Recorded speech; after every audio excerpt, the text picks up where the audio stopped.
The first thing I have to say about these lyrics is I relate to them so much. In fact, I'm still split up the middle. I even have the scars to prove it. Ah! Happy Halsey Ween? Happy Halsey Ween. Silver shamrock.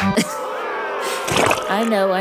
But Halsey has had some of the best pre-Halloween costumes, including that of AI Kate Bush. Or at least that's what I thought. When I was scrolling through and I saw this very famous Kate Bush picture that Halsey copied, recently she's released quite a few impersonations. Everyone from Dolly Parton to PJ Harvey, Tori Amos, all leading up to her new album, The Great Impersonator, which was inspired by the music of the people who inspired her. This actually started as a reaction to Halsey's Kate Bush-inspired song called I Never Loved You. Spoiler alert, I thought it was one of the least successful of the impersonations, but in a very interesting and telling way. I mean, she really ate with all the looks, but some of the impersonations were just more successful than others. But the album came out today as of filming. I've been listening to it all day. I thought it'd be fun to rank all the different impersonations, all the different looks, to see how successful she got to the spirit of each artist. The good, the bad, and the mid. But hello, fellow alien and fellow philosopher. Welcome to my new podcast, Pop Girl Politics. And this is perfect for my first podcast. Halsey in one fell swoop covered so many artists that I've covered on this channel. And however you feel about these impersonations, I have to hand it to her. Geez, I would not want to do this. She picks so many iconic artists that have these incredibly devoted followings, and she just was really brave. We're going to start with the worst and end with the best. But let's start with the Kate Bush song. I think is a perfect example of why a lot of the ones that didn't work, why they didn't work. So now you can take the money, you can get on a plane, and you can rest your head down and not feel any shame. I never loved you in vain. I love that little vocal ending line, though. Overall, I really like the song. I don't think it sounds like Kate Bush. This sounds more like Jack Antonoff produced Taylor Swift, but there's nothing wrong with that. It's just not Kate Bush. And the vocals feel more like Ellie Goulding. The production, first of all, is all wrong. And as much as Kate Bush is famous for spending so much time on her music, I don't think of her as sawing off all the edges off of her music. The bit in the beginning sounds a little bit like they were going for Running Up That Hill maybe, but also perfectly illustrates why the production was all wrong. Let's listen to both beginnings.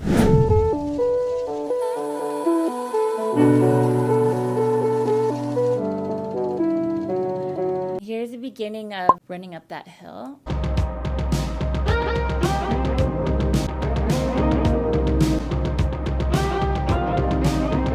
Halsey's song has a more quantized feel to it, while Kate Bush's sounds more human. It's almost wonky in a way. That kind of gives it its charm. I think that maybe one of Halsey's weak points is that sometimes she makes things sound a little too perfect. Best thing about that album is that you leave with so many questions, or so many unanswered questions. Yeah. And so you go back around for another listen, and you find new interpretations on it. Yeah. And that for me was just the overarching factor of God Save the Animals. For sure. And it's so nuanced. It's like a really, really cool record. It's an album the way I like to make albums, where every song is so drastically different. And I remember asking him all these questions about how he got these effects, like vocal effects or like synth effects, or like, how he got certain things to sound the way that they did. And I way overcomplicated it in my head. And he would just be like, oh, it's like this thing on GarageBand. He'd be like, GarageBand? I'm like, you made one of the greatest albums of our generation on GarageBand? And I was just like, I have to stop The worst. overcomplicating everything, The worst. But that shows true talent, really. For sure. It really does. In him, If you want to pick I mean, she didn't obviously want to be derivative, but this was heavily built as impersonations, right? It's going to be a tough one for people to understand unless you share her background, which we're going to get into. But that's why Kate Bush was such an interesting choice, and one of the biggest reasons why I think this one was a hard one for her to catch the spirit of, and why I think these songs maybe haven't hit in the way that maybe she would have counted on. So musically, both Halsey and Kate Bush are inspired by pop, right? But Kate Bush, her chord progressions are just very progressive. Not to say that there's anything wrong with simplicity either. In fact, I like songs that are simple too. Halsey and Kate Bush's backgrounds are just very, very different. In fact, I didn't know much about Halsey's background when I started this video. And I realized through the course of this video that, oh my God, I am so relate to Halsey's background. In fact, I relate more to Halsey's background than Kate Bush's. Halsey was born on September 29th, 1994 in Edison, New Jersey into a working class background, mixed race family. Her father is African American while her mother is of Italian and Hungarian descent.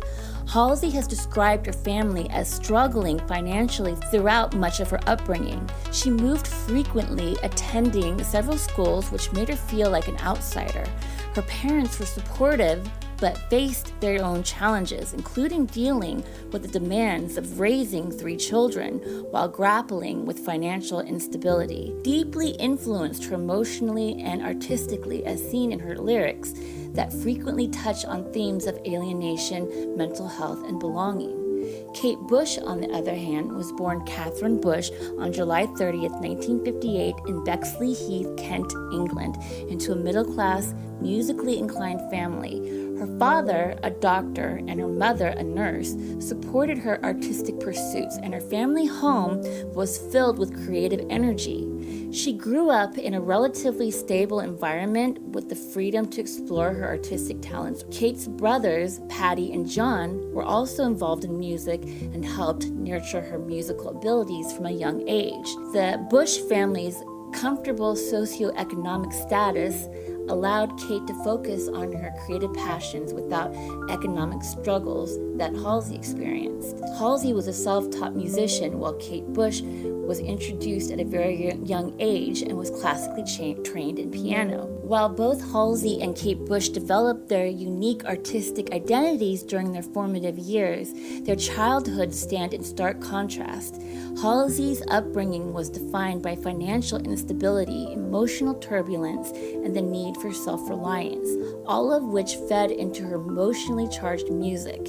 In contrast, Kate Bush benefited from a stable, creatively nurturing environment with early mentorship and family support that allowed her to explore her artistic vision from a young age. These differences in their backgrounds highlight the varied way early life experiences can shape a musician's career. I always wondered how Kate Bush's music channels trauma so well, considering she had such a stable childhood. I've explored that a lot in my Kate Bush journey. Kate is typically more a storyteller than a confessional singer, which is one of the biggest reasons why this song doesn't channel Kate very well. She used literary references, like as in Wuthering Heights and Cloud Busting, especially the Kickin' side, which came from a folk tale about a young girl who gets pregnant by her brother, and she ends up taking her own life. It's just a tragic song. I think Kate is more of an empath in that way, but it definitely focuses on trauma, but Kate approaches it more from an empathic way. When Kate does do personal, you're never really truly sure if it's personal. I'm thinking like a song like Violin, which I'm pretty sure is about being forced to practice the violin when she was a kid, but I'm not sure. When she talks about relationships, it's often like in a more worked out way. Think Running Up That Hill, which among other things is about how gender dynamics play into some relationships and making that deal with God to explore the other gender. I think when you've been through trauma, it can take you a really long time to create a song like Running Up That Hill, where you sort of worked out what trauma has meant in one's life. I relate to that so much. Oh my God. But this is why I think a song like the Tori Amos song, why it worked a little better, even though it did suffer from some of the same musical problems. But I feel like Tori does do confessional. But we'll talk about that more later. But I can tell from the lyrics of this song that Halsey is still working this shit out. And I get it. And that can actually create great music. But it does sort of clash with this incredibly conceptual album concept. I think the songs that work the best on this album are when it has a more raw style to fit the more raw lyrics, when the polished style fits the artist better. I Never Loved You is about Halsey's time in the hospital. And Halsey has been very open about being diagnosed with a very rare form of lupus. In fact, one of the first songs released from this album was Lucky. And in that video, she sort of highlighted her time doing chemo in the hospital. And I think I Never Loved You is about her time in the hospital as well, but while also going through a rather toxic relationship. I had a very similar experience. I'll talk about that in a second. They're cutting her up on the operating table, but it wasn't enough. The front desk pages, it's a call for the ages. They couldn't save her. They couldn't save her. They're just very raw. And it's obviously she's gone through a very traumatic time in her life recently. The reason why I know that is because I relate to these lyrics so much. I went through this very same thing. The very first time I was ever in love in my life, because I was trans, I didn't know a lot about relationships. And I missed a lot of red flags. And during this relationship, I got really sick, so sick. I was in incredible amounts of pain. I thought I was gonna die. I almost did. And this lasted a whole year. I had to have 2 surgeries over the course of the year. And this boyfriend broke up with me the day after I got sick, but still wanted to remain friends and expected me to switch to being friends like right away. And he was with me when I was in the hospital. So I don't think many people have this extreme example of physical pain and emotional pain, because here I was in this horrible toxic relationship, which caused a lot of emotional pain. And then I had this sickness where I had so much physical pain. And there wasn't any question that the emotional pain was so much more painful. Not even a contest. Even when my doctor said the surgery was one of the most painful surgeries you can go through, the emotional pain hurt so much more. And I think this is what this song is about. The surgeon said she had a hole in her heart, but it wasn't her fault. It was there from the start, trying to love you through an open wound. 'Cause everything I put inside there just fell right through. And you're running in slow-mo to the hospital room. If you only knew how bad it hurt me too. I could just tell, just as a songwriter, these lyrics are from a person who's still grappling with what's happened to her recently. I think probably maybe in a year or two, or maybe longer. I don't know. Like I said, I really relate to this very strongly, but it just was an interesting choice to have these lyrics be so raw and vulnerable, which is incredibly admirable. And the fact that this album is just so highly conceptual. I think this is why these songs are not connecting to as many people, because just by the nature of the concept, I feel it's kind of put a wall up. The fact that she's impersonating people, but writing such personal lyrics, right? But there is definitely some surprises. Like, I didn't know that Halsey would be so good at country, for instance. I totally would listen to a country Halsey album, but some of the ones that I didn't think worked quite as well. Joni Mitchell's song called The End. Yeah, I nailed the look, but musically... First you lost my brain, skeleton in pain. Don't like to complain, but I'm saying sorry.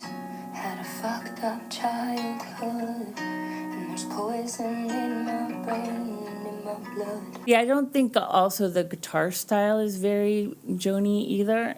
Halsey's lyrical style is a lot more direct. Joni famously hates poetry, but her lyrics are very poetic. And I just don't think she would say something as direct as that she had a fucked up childhood, even if she had. I think she would show it more so than say it. I actually like the song The End. I think it's actually a pretty good song. It's just I don't think it necessarily nailed the impression. But the other ones I thought, like the Björk one and the CHER one, I started to realize, wait, these are nothing like the impersonation. And it was these songs that I really started to get what she was going for. If you have a fucked up childhood and a messed up background like me and Halsey have had, especially if you don't have a lot of great role models, your influences could also end up becoming people who almost raise you in a way, almost impersonating these people that I admire so much. It's like by almost the process of elimination, that's how I've figured out who I am. And I think maybe that's what Halsey was going for. That even though this impersonation was a jumping off point, in the end, the song that she did for Björk, again, nailed the look. But the song was nothing like a Björk song, of course. And she has a pretty sprightly voice. So Björk, like, especially early Björk.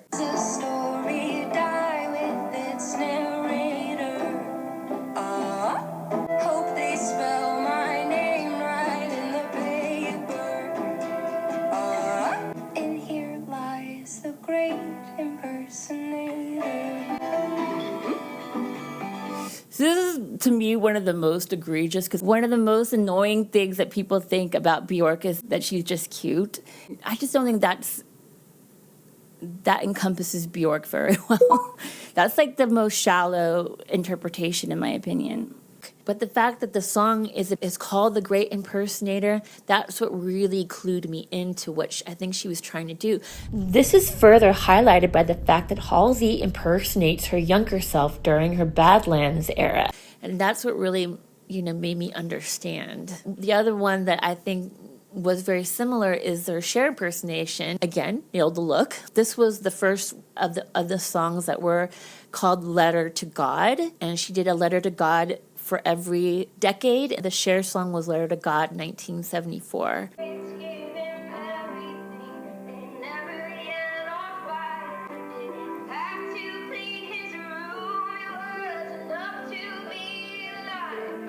Yes, I'm not sure what that has to do with CHER. But this is one of those songs that really fit her raw lyrics because it was a much rawer production. So let's do the ones I thought were more in the mid section. You know what I mean, mid. Like the Dolores Riordan inspired Ego. This is one of the looks I didn't think she nailed quite as well. I actually didn't know who this was supposed to be. I think there's a lot more iconic pictures of Dolores. Maybe the beginning sounds like Cranberries.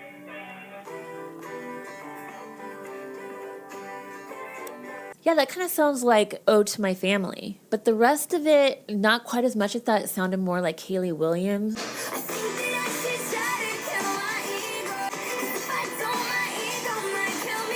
Yeah, see, it sounds more like Hayley Williams to me than the Cranberries. But the beginning sounds like it. Yeah, I feel like the Cranberries were a lot more haunting sounding. They tended more towards minor keys. This song is in a major key. I think like Dreams was in a major key. It still is very haunting. Tori Amos, now she definitely ate with this look. Oh my God, she looks so much like Tori here. But musically it's similar to the Kate Bush song. Tori was sort of classically trained in it, and I really feel like Tori almost channels. There's a channeling feeling to Tori's music.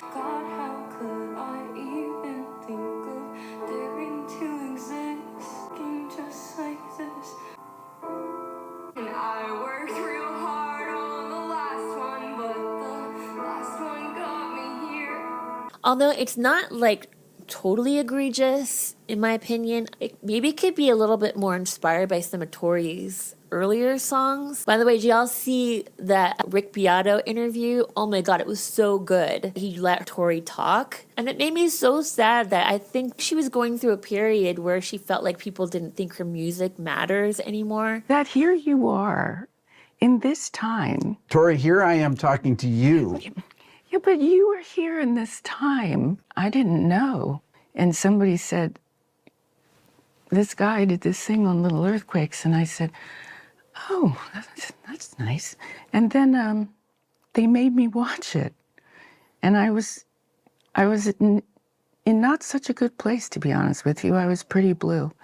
And it gave me this injection, gave me this reminder, that I'm not dead yet. She really needs to go through it where people rediscover her again, like they discovered Kate Bush. Because I love Tori's music so much, but it made me really sad. But one thing, I kind of felt like Rick Beato didn't have as deep of a knowledge of her catalog, like where she mentioned a song like maybe like Mary Ann, which is one of my favorite Tori songs, or Bells for Her. You could tell he kind of was drawing a blank. I would kill to have a follow-up question to some of those. There's a song on the album called Darwinism. It's attributed to David Bowie.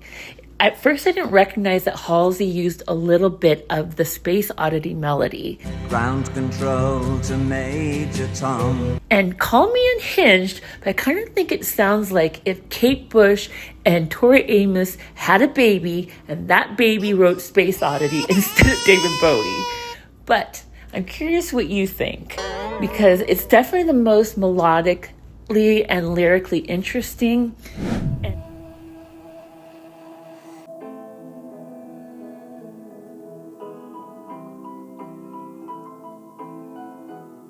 But if I'm made for land enough to see it all, what if I'm from outer space? And I have fire in my bones and in my veins. I let it show and scare my suitors far away. Say that God makes no mistakes, but I might disagree. This is the one I was trying to figure out. What does this have to do with David Bowie? But I changed my mind about it. And she truly nailed this look. I Believe in Magic, which was her Linda Ronstadt inspired impression. This is one I didn't think she quite nailed the look quite as much. I actually thought it was Donna Summer or maybe Minnie Riperton. And the song itself I didn't think was really strong. My mama's getting old. It's contagious and you catch it like a cold. Every year that passes for me passes her 100-fold. Yeah. See, I'm not sure what that has to do with Linda Ronstadt, but one of the best things about Linda Ronstadt is that she had that really warm-sounding voice. The Britney impression, she nailed so many of these looks. And this is a really good example of that. I mean, this was obviously so much work, but the song itself, I just wasn't that crazy about the song. It's the only cover on the album. And I don't know, I just prefer the original version. But I love the video, though. Video is very emotional. Letter to God was the Aaliyah one. Again, incredible look.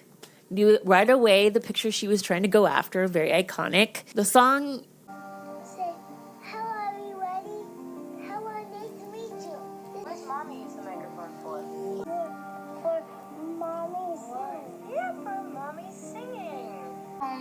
Preemptively destroy. Who wants to be in about my lonesome with my little baby boy? The kitchen floor, he's playing with his toys. It was good, just didn't sound like Aaliyah to me. This is when I realized she wasn't trying to hardcore go for impressions for every one of these songs. So now we've all been waiting for the best. And we'll go from my least favorite to my most favorite. The PJ Harvey inspired Dog Years. This is one of my favorite looks of PJ Harvey's. I love this blue eyeshadow period, which I believe is from To Bring You My Love. Polly Jean Harvey doesn't honestly do glamour too often. And when she does, it's usually for a reason, like for To Bring You My Love, or what's the other one? Maybe the one with Good Fortune. I can't remember that album title for some reason. I think Halsey really got that sort of blistering style that a lot of PJ Harvey's music has. Said I have a universal blood type I can give to anyone in need, exactly like me.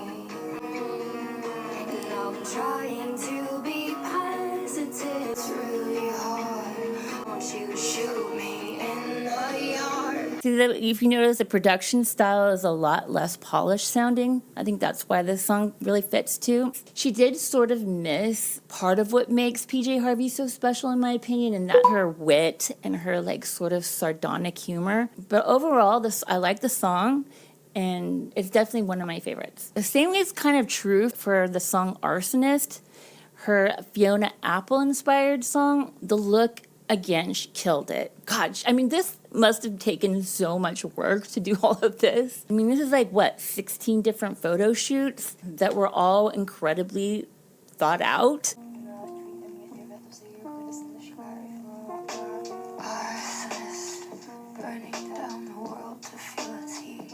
Arsonist, your human starter kit came incomplete. Arsonist, you loved me. I think this song could have come off of an album that was a little more produced, an album like maybe When the Pawn. I'm not going to say the rest of that album's name. I really think Halsey got Fiona Apple's sort of intensity. Fiona Apple's music got less produced, actually. The further into Fiona Apple's discography, I actually feel like her music got less produced. And by the way, don't forget a little likey poo and a little sherry poo. Sounds like witchy poo. Is that Cher's witchy alter ego? I don't know. Then we get to all these countryer sounding songs. Like I said, I'm putting it out there into the universe. I really want to hear a country Halsey album. But one of the most surprising is the Bruce Springsteen one. And I don't wanna blame a child, but I have to speculate, because I never would have said it if I knew I'd have to wait. Moment I was happy, then it all disintegrates, and I'm singing. I really feel like she got that sort of working class ethos that Bruce Springsteen has. It's even more country sounding too. The song's called Letter to God, 1983. It's one of her Letter to God series. I think it fit the style. The look was cool. I really liked that the production style was a lot more raw on this song. I think it fit the lyrics a lot better than some of the other songs. It's an incredibly vulnerable song, and I just really like this song a lot. But my favorite of the country songs is the Dolly Parton inspired. Of course, the look was incredible, but oh my God, I love Dolly Parton. Love her with all of my heart, like every bit of my heart. I hope one day I get to be as wise as Dolly is. And Hometown, the song that was Dolly inspired, is one of my favorite songs on the record. I think it probably is my favorite song on the record. It's a tie. There ain't no reason on this earth that goes back to my hometown. The crowd appears and his mother cheers. He's waving from the field. Rain at 17 for the last 11 years. I didn't know she could sound so much like Dolly, for one thing. You know, a lot of the country songs, too, are less produced. Like I said, that really works for these lyrics, in my opinion. Panic Attack. Panic Attack, which is the Stevie Nicks inspired song that she did. This is probably the best produced, in my opinion, the closest in terms of style, but yet it sounds a lot like the song Dreams, which is probably one of the most obvious songs she could pick, considering it was such a big TikTok thing. But she really captured it.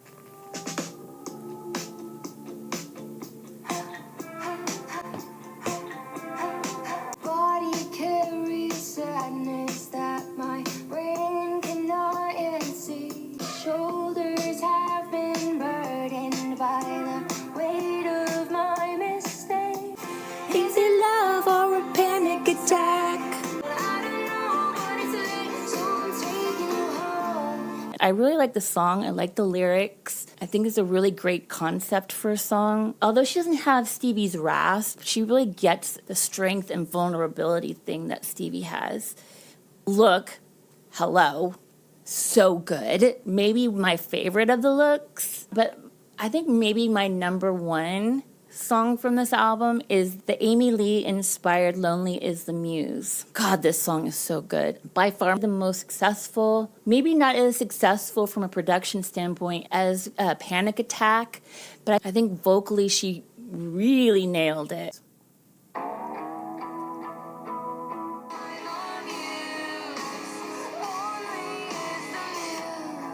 Lonely is the Muse.